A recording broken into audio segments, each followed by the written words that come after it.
you should. Hello everyone.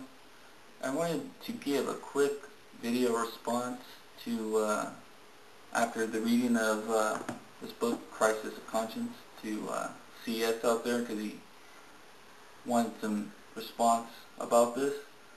And I have to say, honestly, it was a very good, informative book to read.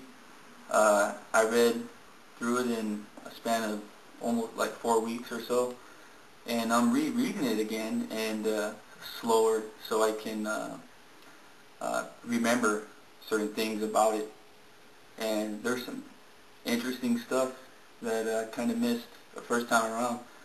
And one of the things I wanted to share about this book was when I was a witness, I was always under the impression that the translation that the witnesses use was a good translation.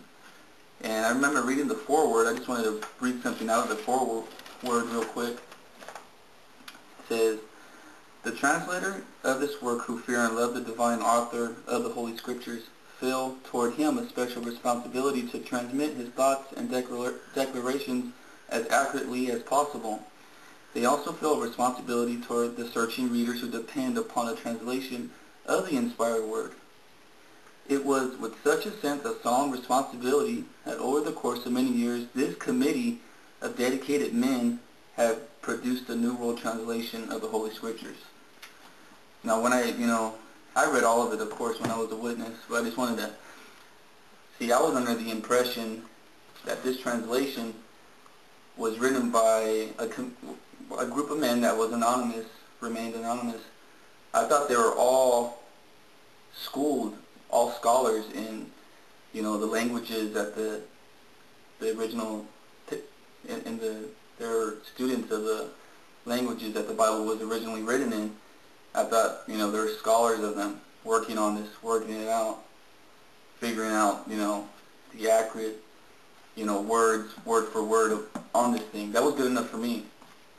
But I come to find out, which makes more sense when you read this book all the way through, you get a clear history of it, of, who was in power, in charge of, running things in the organization. And there's a footnote in here I want to share, which was it just makes way more sense that this is how it is. He's talking about some discrepancies he found in the, in certain Bible verses in, I think it was in the book of Matthew, verses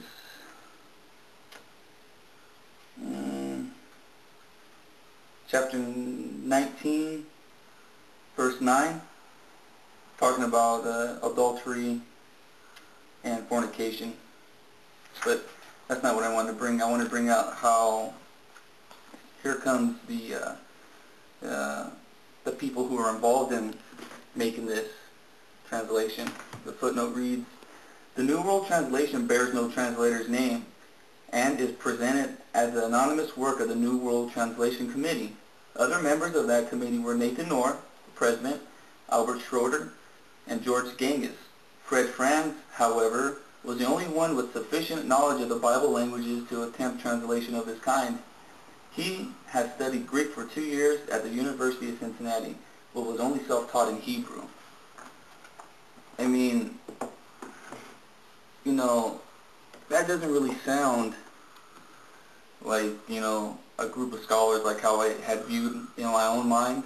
It sounds like just a work of, this dude, Fred Franz, who didn't really spend all that much time at school and learning this stuff. I mean, it says right there he was self-taught only in Hebrew. It's just kind of like these other guys behind him, including the president, were just taking his word for the best translation that the guy can come up with. And it just was really like, it makes more sense, it makes sense to me after reading the book the first time. And it's just kind of like, well, it's really not, that's really not what I expected at all. But you know what? The organization, it isn't. So I'm glad I'm out of it, and I'm glad that I see it for what it is. And I respect the people who have the guts to walk on out, and hopefully you know, we can help others realize, you know, come to the realization that this organization is not God's. You know, it's a wicked organization that's screwing up people's lives. So I just wanted to put that out there, and it's a very good book.